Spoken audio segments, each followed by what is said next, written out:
Hello, everyone. Welcome to Yesshift, and this is another Steven's Vinyl Adventures episode.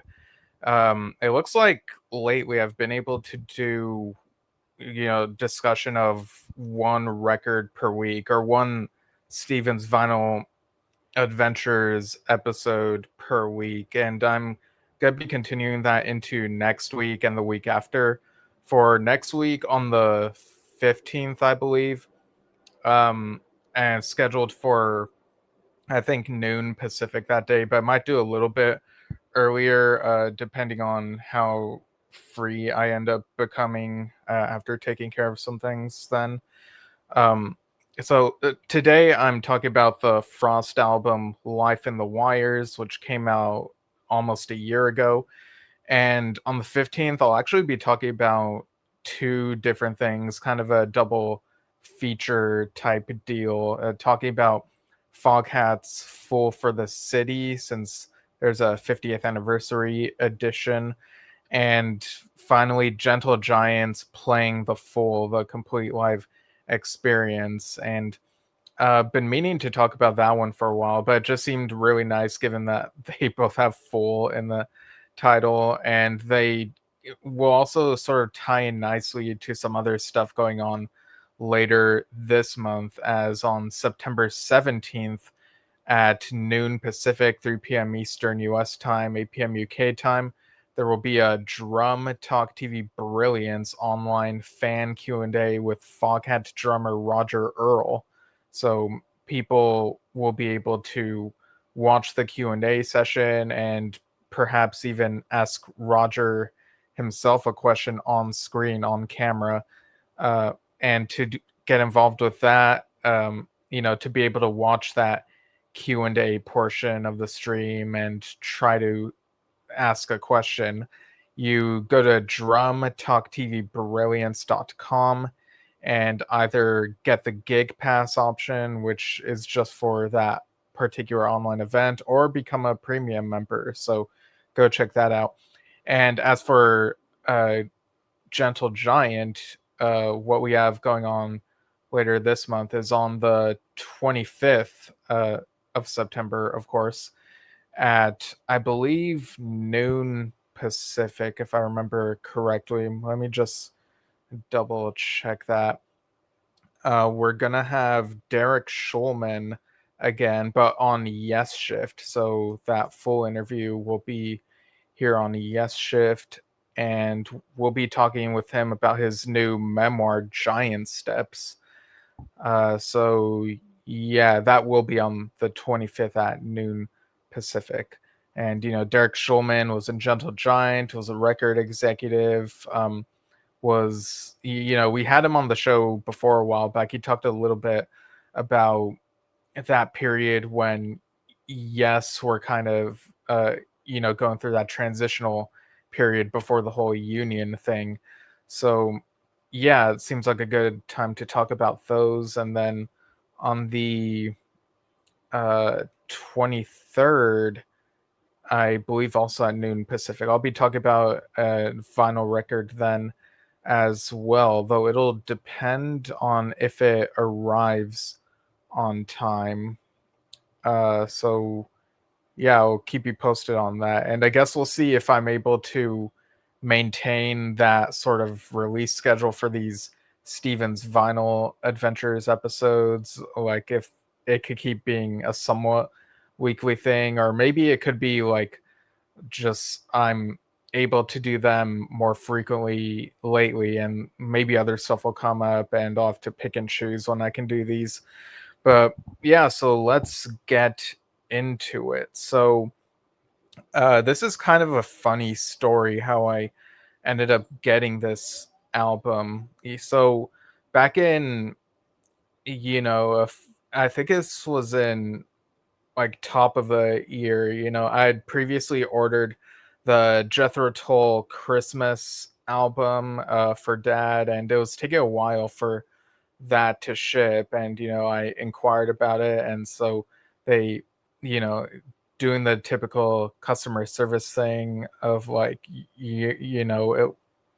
there have been delays, yada yada yada. Here's a discount code in the meantime, and so I'm like, okay, so what do I want to get? And I think this was around the time we were, anticipating. Um, what was this around when Steve Hackett's new album came out, or it might have been, but yeah, there's some Steve Hackett stuff going on, activities. Actually, maybe it was around the time I we saw the news of the live Magic at Trading Boundaries thing. It was one of those things, and so thinking about Steve Hackett's band and Craig Blundell, the drummer, being part of that live band. Having seen him in concert, and also we had him on Yesshift and Drum Talk TV a while back. So I was like, you know what? I've listened to some of the Frost material before that interview with Craig a while back, and that sounded pretty good. I want to check out this newer Frost album, which had come out October of 2024.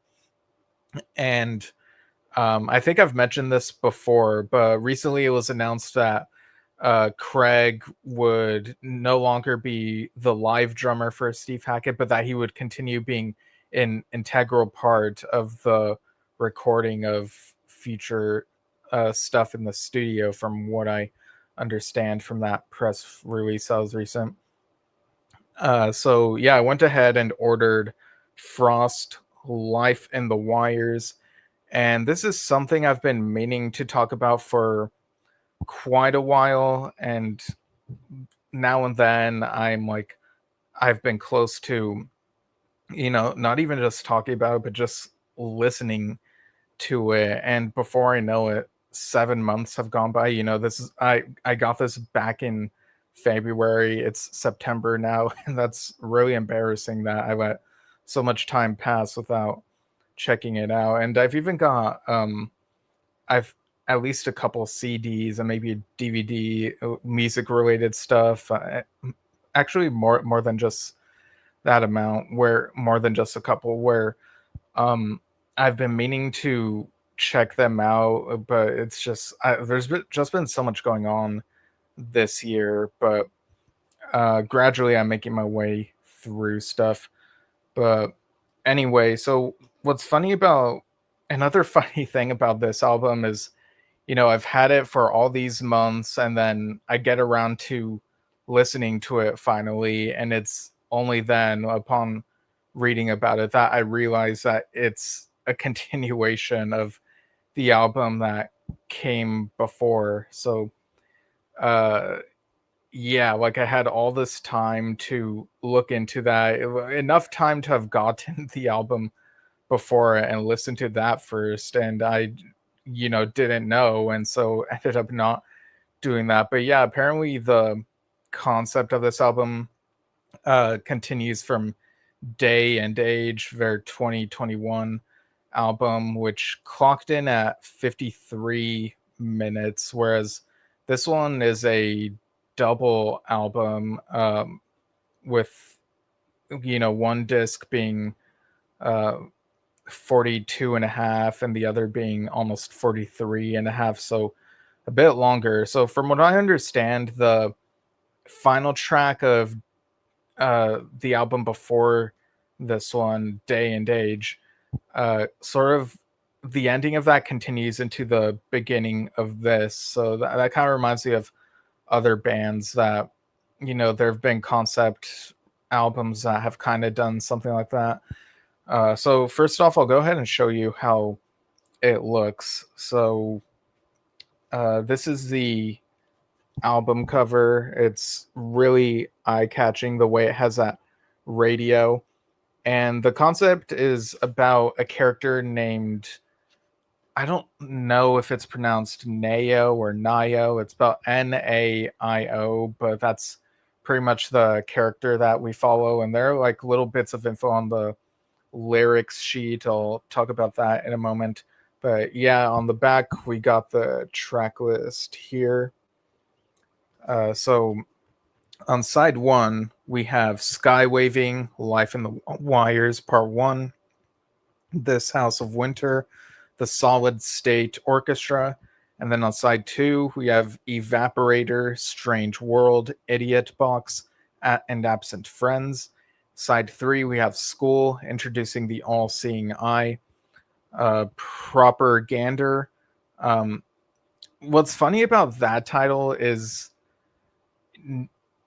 without reading the title of that song, at some point within the past day, I was thinking about the word propaganda because of a post I saw, and I thought to myself, that kind of sounds like propaganda now that I think about it. So that's a weird coincidence there.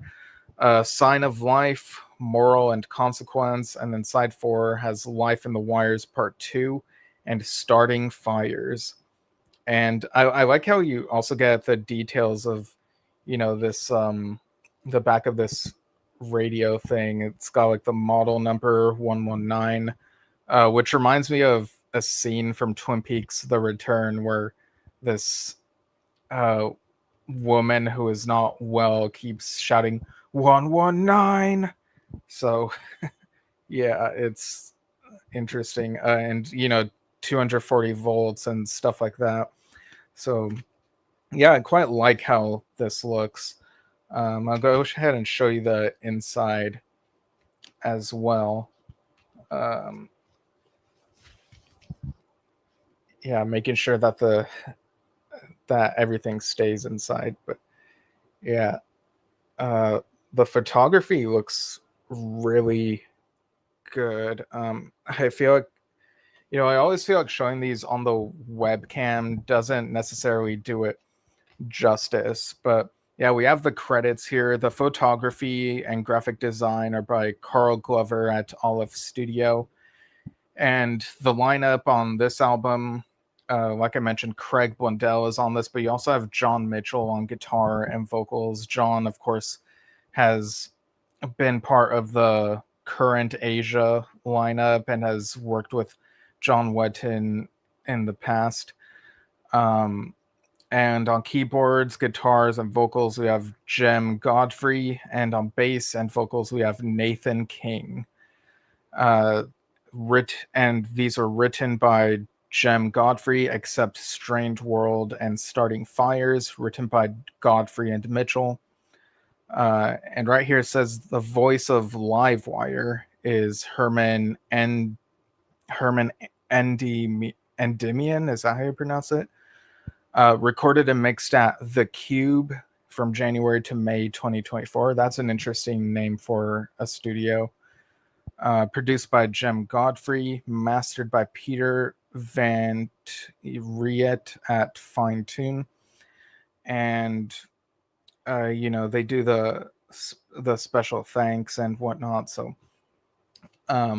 very neat stuff. And I'll show you the records as well before talking about what I think of the material, the music and such.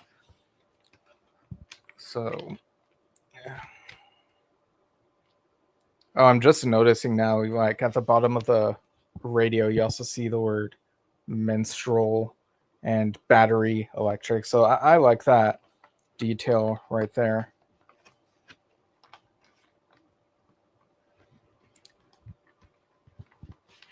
And like I said, this is a concept album, so it involves that character in this, I guess, futuristic world that uses AI and whatnot. And he finds this radio, and it's kind of like an awakening and whatnot. Okay, there we go.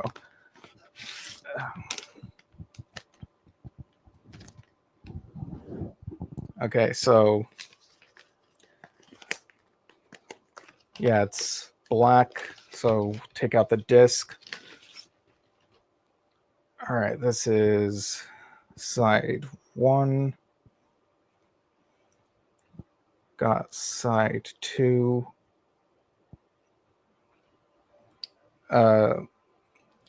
Yeah, the center of side 1 is basically the center of the, I don't know what you call it, the inner gatefold. I think that's what it's called. What I showed you earlier when I opened up the thing, it's got the smoke.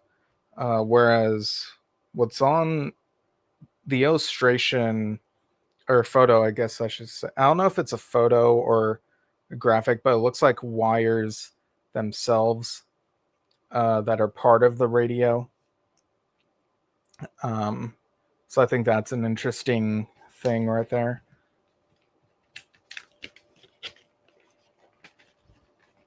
I don't know if I gave quite a good look at that, like the center of that. So I don't know how well it shows up on here necessarily, but yeah. All right, now we'll show the second disc.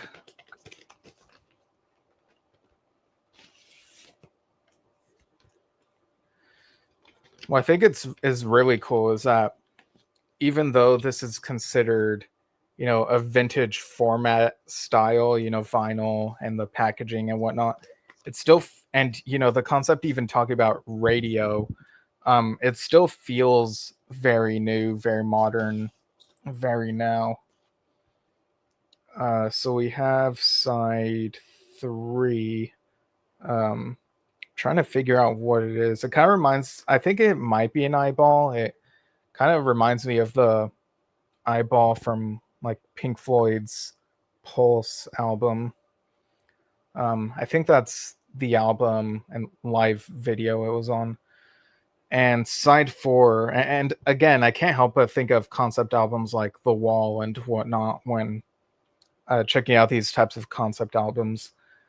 The middle of the side 4 disc also has like this bit of a radio. I think it's got like these mechanical bits. So I really like the commitment to the theme. It's not just in the music, it's also part of the visual elements of this. And we got the lyrics sheet, which goes behind the first disc packaging in the the first of these sleeves and the thing that opens. Yeah, so this is how the lyrics sheet looks. It looks kind of like a blueprint. You got these light blue lines that very much look like a blueprint of a radio or something. And the beginning of each of these songs, on the lyric sheet, but under the title, it sheds a bit of context of what's going on. Stuff that's going on with this main character. And there's even one where it says even a villain needs an origin story. And so you figure, okay, I guess this song is supposed to be talking about the villain's origin. What's interesting is even though this album tells a story, even though concept albums tell, a story that's more continuous and supposed to be one thing, and they try to make it coherent and whatnot, I don't feel like the experience is spoiled by me not having heard the album before this that this continues from, because the music is what's the surprise, and you can't really spoil that surprise for people, even if they've heard snippets of the music, samples and whatnot. They still don't have the full context, and you can't really spoil like what happens in the story or in the music by just sampling bits here and there. And that's why sometimes I think music is a bit more of a I don't know if pure is the right word, but a bit more of a transcendent form of art or media than say film or TV in that respect, because with those formats you can spoil something for someone and they can still watch and try to enjoy, but some of the surprise is kind of gone there for certain huge reveals and whatnot. So that's something, kind of a thought-provoking thing that this album reminded me of. I don't feel like I'm shortchanged by not having listened to the album before this. Um, if anything, it makes me more curious about the album before this one. Like I said, I've listened to Frost material, but the music that included Craig on it, and he wasn't on the album before this one. He was with them on others. So, and I think this is a great band. They are prog and they're also heavy. So I guess I don't know if you would consider them prog metal, but some of the material, they go by the same speed that you might expect from something like Rush, and they can be prog metal at times. So, and I can't help but think of Clockwork Angels by Rush when comparing this concept album. The journey that this character goes on. And in between songs, and I should say these songs really do nicely segue into each other, reinforcing that it's a continuous narrative. But in between songs, you'd also get a voice on the radio. So that kind of reminds me of the Who Sellout, except it's not just those funny commercials. It fits well with the tone of this album, which feels like it has a sense of urgency. So my favorite track on this might be Evaporator. That one like really stood out. Um, all these tracks are pretty good, but I think that's the one where I'm like, yeah, I think this might be my top one for this album. There's a really good balance between the heavier, chaotic tracks and the quieter ones. Like you'll go from one heavy track and then it'll sort of uh, I don't know, kind of easy win by playing a quieter one before you get into the next heavy one. So very masterfully done here.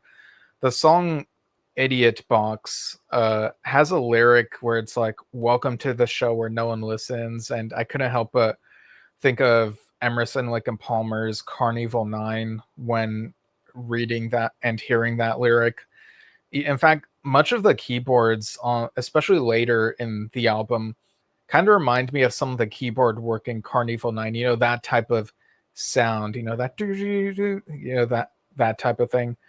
Um, and I'm just looking at my notes right now.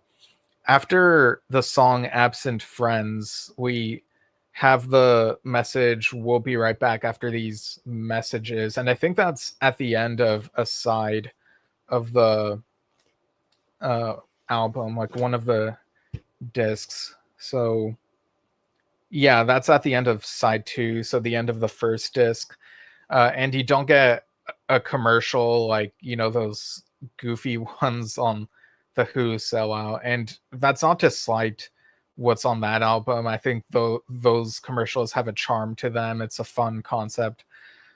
But yeah, I thought it was kind of neat that the disc ends with "We'll be back after these messages," and you sort of don't hear any messages, but it's basically there at the point when you have to uh, take the disc off of the record player and put in the next disc. And I guess the same could be said about the CD format. It would have to be 2 CDs, I would think, because what's the most that CD can go up to? Is it 80 minutes? Because he got 42 and 43 minute discs here, and I imagine they would still try splitting it down the middle, maybe. Let me look that up, actually. Life in the Wires Frost CD. Okay, yeah, it is a 2 CD thing. All right. And the lyrics for School, going back to this lyric sheet, one of the tracks, the first track on the second disc, is titled School, Introducing the All-Seeing Eye. And it has these lyrics that look very repetitive. Like you get, I don't know, maybe 10 or a dozen lines of "Do you like school? Do you like school?" and "I don't want to be alone in the darkness anymore." A bunch of lines that say the same thing. a bunch of lines that say "I'm so high" or "I'm so sorry, I'm so sorry," and you do get other stuff in between, like "Who do you believe?" So yeah, you could see through me. You could see I'm too hot and I'll walk away. And what was kind of throwing me off guard is listening to this track, School. I was listening to it, the instrumentation and all that, and the track passes by, and I'm like, where are the lyrics? Why aren't I hearing any singing? But when reading the credits on the inside of this, it says AI generated poetry on School by uh, lyrics Mathagati, and it's like, oh, okay, so I guess those lyrics are, I guess it's just a poem that they put on the lyrics sheet for context while you're listening to School, and it ties into the theme of AI that is part of the concept of this story. So yeah, AI is a very complicated matter, the effects that it can have. And interestingly enough, Roger Dean, during the recent Trading Boundaries stream, someone did ask him what he thought about AI. And he said that, it can be, I think he said something along the lines of it can be useful when it can be controlled.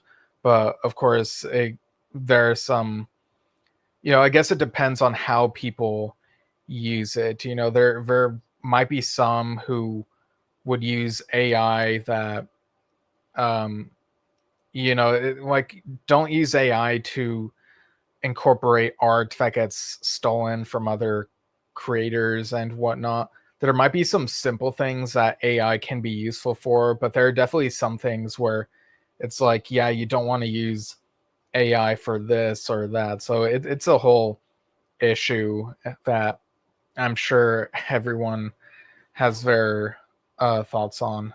And when it comes to music, I definitely do not want AI generated music to overtake, the actual act of a person going through the process of creating the music, because there's something more magical about that. Person gets inspired to tell their story and put it to words, put it to music, playing the instrument, and or getting other people to play the instruments.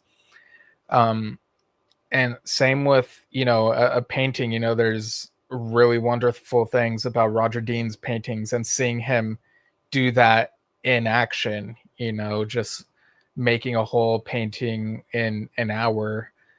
And the act looks very therapeutic when he does it. So and I'm a novelist. I don't know how many viewers, listeners know that I'm a self-published novelist, and I enjoy trying to come up with a story myself. I would never use any uh app or whatever that could come up with a story from a prompt, and I wouldn't like put that into um my own work. I want it to come straight from me and to feel like I've managed. There are these scenes that come to mind, and I'm trying to figure out how those and the characters can be put together in a coherent fashion, and it feels rewarding when I feel like I've put all the pieces together. So yeah, this album, Life in the Wires, very, very strong, powerful sound, and definitely worth checking out. Again, Frost is one of those more modern, more recent bands where you don't know, or where I feel like on this podcast we tend to talk about a lot of classic bands, heritage bands, but there are those more modern, more recent ones that really do have a huge sound and musicianship. And it's like, yeah, we need to keep an eye on these newer groups, not just the older ones that we might be super used to. Be sure to broaden your horizons and whatnot. But yeah, that's I guess that's all I have on Frost Life in the Wires. And like I said, I'll be doing another one of these on September 15th. So keep an eye out for that. Talk about Foghat and Gentle Giant then. And if there's any big news that comes out between now and then, I might do another news desk edition. We'll see what happens. But thanks for tuning in to this episode, and I'll see you all soon. Bye.